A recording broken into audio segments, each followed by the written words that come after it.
The lights in the server room fluttered erratically, buzzed once, and then went out for good. The constant mechanical hum vanished with them, replaced by an abrupt, unsettling quiet. A second later, a woman's voice carried down the hallway, measured, calm, and absolute. "You have until close of business. Pack up your things." I stepped back into the shadow of the doorway, toolkit still in my grip, as a man in an immaculate suit charged past me. His face was flushed, his jaw clenched so tightly it looked painful. He didn't glance in my direction. People almost never did. To him, I was just another contractor, background noise. I turned toward the source of the voice. She stood beneath the glowing emergency exit sign, outlined in red light like a warning symbol. When she moved closer, into the faint illumination of the backup system, her features came into focus. Sharp posture, controlled expression, eyes a striking green, dulled only by exhaustion. I cleared my throat.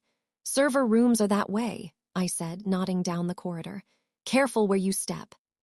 She passed me without hesitation, heels striking the floor in steady rhythm. "And don't ask me for timelines," she added over her shoulder. "I stopped trusting those a long time ago." Her name surfaced in my memory a moment too late. Avery Harlow. I'd read about her less than an hour earlier, skimming a business profile while parked outside the building. Founder at 26. Aggressive expansion. Revenue doubled in under 3 years. A reputation for intelligence sharp enough to intimidate and expectations high enough to burn people out. The article framed her as untouchable, polished, relentless, always in control.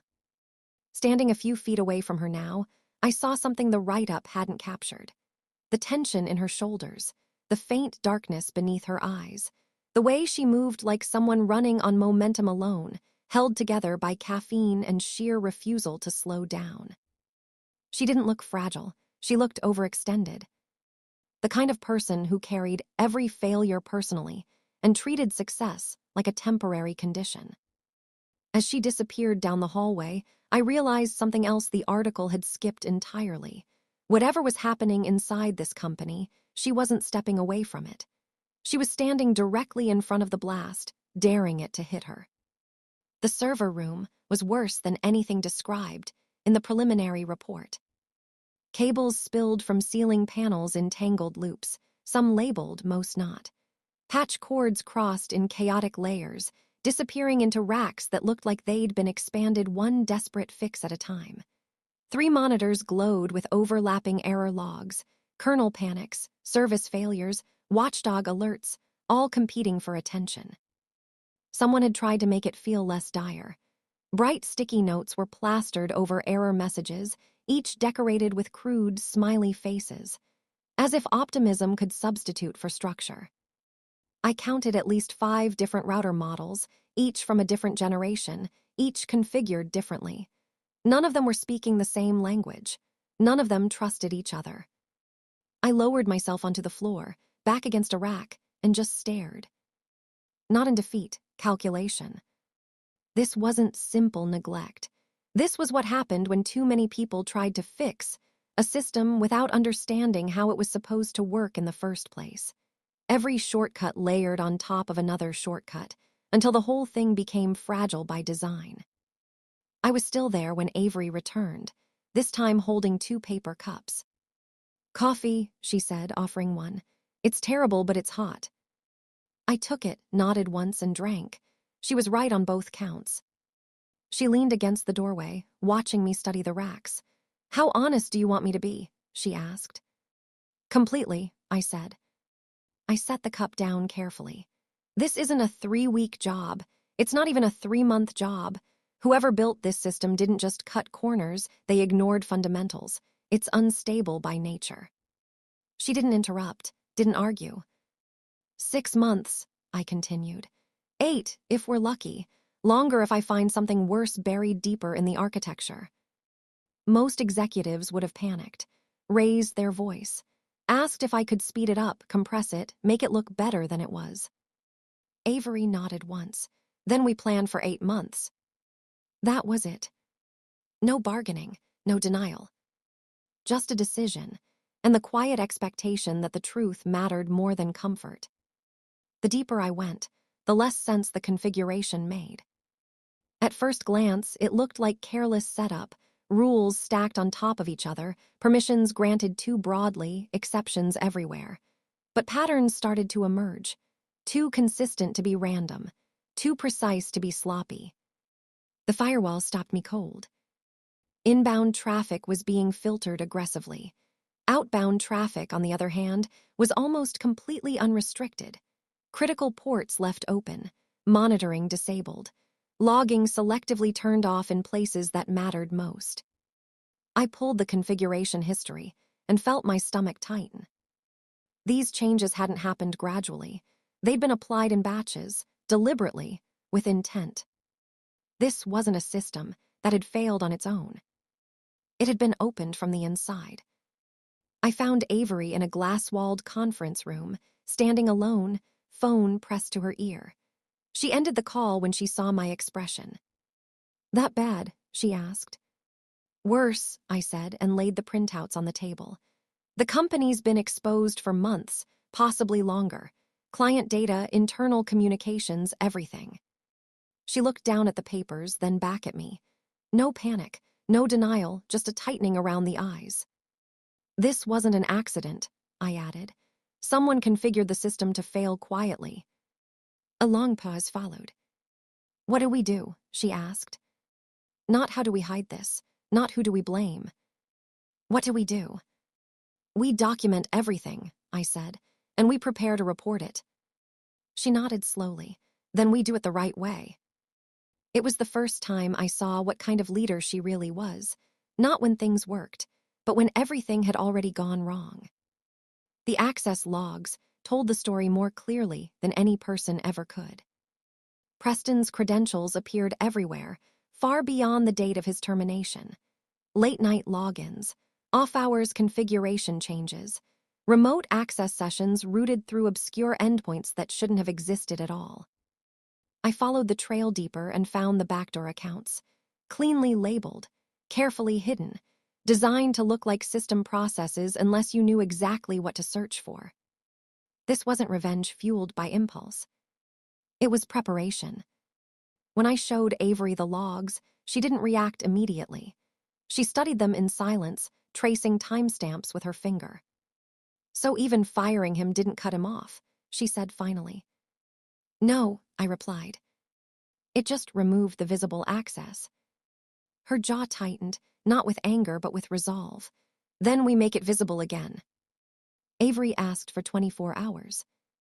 Not to bury the truth, not to soften it, just enough time to gather proof so complete that no one could redirect blame or question intent. "After that," she said, "we report everything, no exceptions." I hesitated. Every instinct told me delays were dangerous. But this wasn't avoidance. This was strategy. "One day," I agreed. "No more." We stayed. The building emptied out around us as evening turned into night. Lights shut off floor by floor. The quiet grew heavier, broken only by keystrokes and the low hum of servers struggling to stay alive. Trust, I realized, wasn't something you declared. It was something you tested under pressure. Sometime after midnight, the work slowed enough for conversation to slip in. Not small talk, that never showed up. She asked how I'd ended up doing this kind of work. I told her I liked systems because they followed rules, because when they failed, they left evidence behind. She said she'd built the company because she hated being underestimated, because success, to her, felt like the only language people respected. We worked side by side, not looking at each other, sharing pieces of ourselves in the pauses between commands and log checks. The silence wasn't awkward. It was focused, intentional. By the time the sky outside the windows began to lighten, we weren't just solving a breach anymore. We were aligning, two people trying in different ways to keep things from falling apart. Sometime near dawn, fatigue stopped being something we could ignore. Avery leaned back in her chair, rubbing at her temples, staring at the ceiling like it might offer answers. The confidence she wore so easily during the day had thinned, replaced by something more human. "If this goes wrong," she said quietly, It won't just be the company. She didn't finish the sentence. She didn't need to. I understood then how much she carried alone, how leadership for her wasn't authority but responsibility sharpened to a constant edge. Every failure felt personal. Every risk landed on her name. "You're not wrong," I said, "but you didn't create this mess." She let out a slow breath. "That doesn't mean I won't pay for it." That moment mattered more than any confession. It was the first crack in the armor, not weakness, just honesty. By the time the sun was fully up, the work was finished. Evidence archived, access sealed, backdoors exposed and documented, the system still fragile but no longer bleeding. We stood in the server room doorway, exhaustion pressing down on both of us. The air felt different, heavier, charged with the knowledge of everything we just shared. "This complicates things," Avery said. "Yes," I replied, "it does." Neither of us pretended not to notice the shift. The line hadn't been crossed physically, but emotionally, something irreversible had happened. Awareness, recognition. A decision hovered there, unspoken. And with it, the understanding that whatever came next would have consequences. The board meeting later that morning was relentless. Questions came fast, accusations followed. Avery answered them all with composure, presenting the evidence piece by piece. When Preston's name surfaced, the room went quiet. But the silence didn't last. Concerns about optics followed, about power dynamics, about the risks of perception, especially with an external contractor so closely involved in the discovery. Afterward, in the hallway, Avery stopped. "We need distance," she said, not unkindly, "until this is resolved." I nodded. It was the right call, even if it felt like retreat. Trust didn't vanish, but it went underground, paused, waiting to see what the fallout would be. After the board meeting, we retreated to the server room, alone. No words at first, just the hum of machines and the faint scent of cooling metal. Avery leaned against a rack, exhausted, yet still alert. "I can't afford distractions right now," she admitted quietly. "You're not a distraction," I said. "You just need to pace yourself." She gave me a look that was half incredulous, half grateful. "I don't know how to stop," she confessed. "If I do, even for a moment, I start imagining everything falling apart, the mistakes, the people depending on me." "Then don't stop, just slow down. There's a difference," I said. "Stopping is quitting, slowing down is survival." Her shoulders relaxed slightly. It wasn't advice she wanted to hear, it was a lifeline. The next hours were spent rebuilding. We didn't talk much, but our silence was productive. Each command entered, each misconfigured firewall rule corrected, each log verified. It all strengthened the system, and somehow us as a team. Around 2 a.m., she ordered pizza. We sat on the server room floor, backs against the racks, eating in quiet exhaustion. "Why this life?" she asked, half smile, half question. "Why not?" I replied. "Systems follow rules, people not always. You figure out the people and the systems follow." She chewed thoughtfully. "You work alone." "Teams complicate things," I said, "or make them easier, not in my experience." She nodded, satisfied with the answer. And for the first time, there was a kind of normality in that windowless, chaotic room. Eventually, conversation drifted further from the breach. "I built this company to prove I could," she said softly.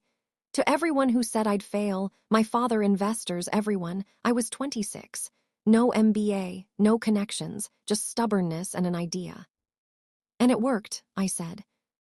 "Temporarily," she corrected, tossing the empty pizza box aside. "Proving a point isn't the same as knowing what you're doing. I trusted the wrong people, made bad hires, and Preston, he fooled me." "Why trust him?" I asked. "Because he told me what I wanted to hear, handled the problems I didn't want to see, made me feel like I could focus on the big picture while he handled the details. But the details were him stealing from me." She threw the boxes in the trash with a little more force than necessary. "I'm usually smarter than this." "You were smart enough to fire him when something felt off," I said. Her eyes met mine, but I didn't figure it out myself, an anonymous email told me.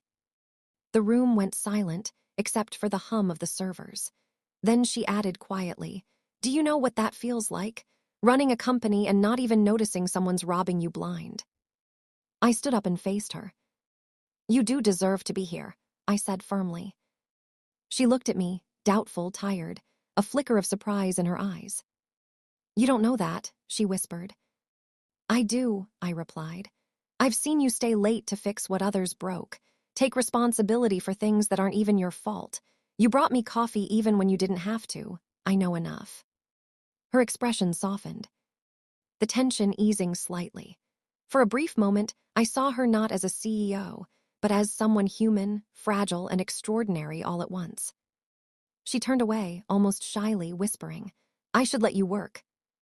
"Not until you finish that thought," I said, steady. Her laugh was broken, a little raw. "Why?" "So I can say something stupid and ruin the only functional partnership I've had in years." Her hands traced the edge of the desk. I stepped closer. "What if I'm tired of this being just professional?" I asked softly. "Don't," she whispered, barely audible. "Why not?" "Because you work for me, because I'm a mess, and you're organized, calm, everything I'm not." "I'm none of those things," I said. "I'm a contractor living out of motels, no friends I trust, pretending to be together. We're both pretending in our own ways." Her laugh, genuine this time, filled the small space. "That's pathetic." "Probably," I admitted, "but at least we're pathetic together." And somehow, in that moment it felt right. We didn't plan it. One second we were laughing, caught in the absurdity of our exhaustion and honesty. The next, I leaned in. Her eyes widened. Then she melted into me, her hands fisted in my shirt, mine tangled in her hair. Pins scattered across the floor. She tasted of coffee and desperation, and something else I couldn't name, but immediately wanted more of. When we pulled apart, gasping, she whispered, "This is a mistake." "Definitely," I said. "Then why?" I kissed her again, deeper, closer. No pretense, no hesitation. Only two people who had been holding everything inside, letting it finally out. I woke at 6 in her apartment, tangled in expensive sheets, still half asleep. Avery was already up, sitting by the window, laptop open, wearing one of my shirts and nothing else. "Morning," I said, voice rough from sleep. She looked at me, serious now. "We need to talk." Not good words. My stomach tightened. I sat up. "About last night." "I shouldn't have let it happen," she admitted. "You did, and yes, it was a mistake." Her words hit harder than I expected. A mistake. But this wasn't about judgment. It was about boundaries, reality, and consequences. "This isn't about you being a distraction," I said gently. "This is about optics, and about keeping yourself safe while you fix the company." She pressed her palms to her face. I can't stop thinking about all the ways this could fall apart. The mistakes, the people depending on me." "Then don't stop," I said, softer this time. "Just slow down, there's a difference. Stopping is quitting, slowing down is surviving." Her eyes met mine. For the first time, she seemed willing to believe it. "I don't know how to let someone stay," she admitted. "Then learn with me," I whispered. She stepped closer, burying her face in my chest. Quiet, trembling tears. "I'm so tired," she murmured. "I know," I said, "but you don't have to face it alone." Her gaze lifted. "Promise me something. If it gets too hard, if being with me becomes too much, tell me before you leave." "I'm not leaving," I said firmly, cupping her face. "Get that through your brilliant, stubborn, terrified head. I am staying." She searched my eyes, nodding slowly. "Okay, okay." I kissed her forehead. "Now, can we go back to bed?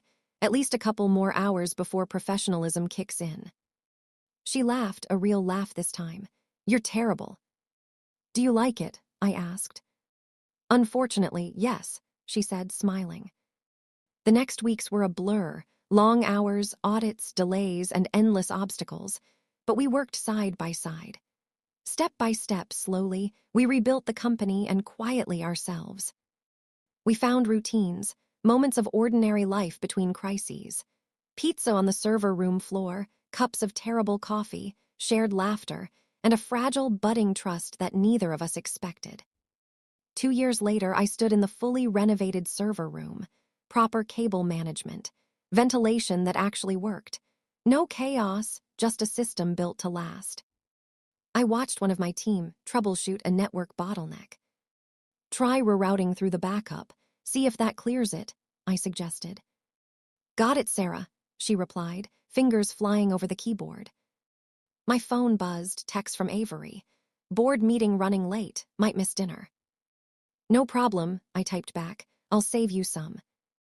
You're cooking, Sarah asked without looking up. I'm ordering, I replied, smiling. That's what I was afraid of, I muttered. I glanced at my phone again. Avery. Hey, I said. Get up here. I took the elevator to the executive floor. The conference room door was open. All the remaining board members were seated. Avery stood at the head, composed but strong, the storm behind her. Margaret, the board chair, stood. You must be the IT contractor. Excellent work. Thorough documentation, solid evidence, and probably illegal. I swallowed. I can explain. Don't. I don't want the details, but I do want to thank you. You saved this company. I blinked. You're welcome. Margaret continued. Your contract is terminated, but we're offering you a permanent position. Head of it, full benefits, salary negotiable, starting immediately. My face heated. You sure? Avery whispered. Yes, I said.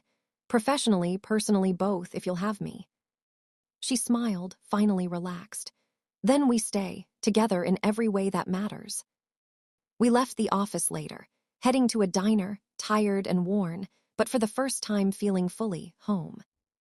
2 years of chaos, crises, betrayals, and late nights had brought us here. A system secured, a company saved, and a life finally built together, not perfect, but ours.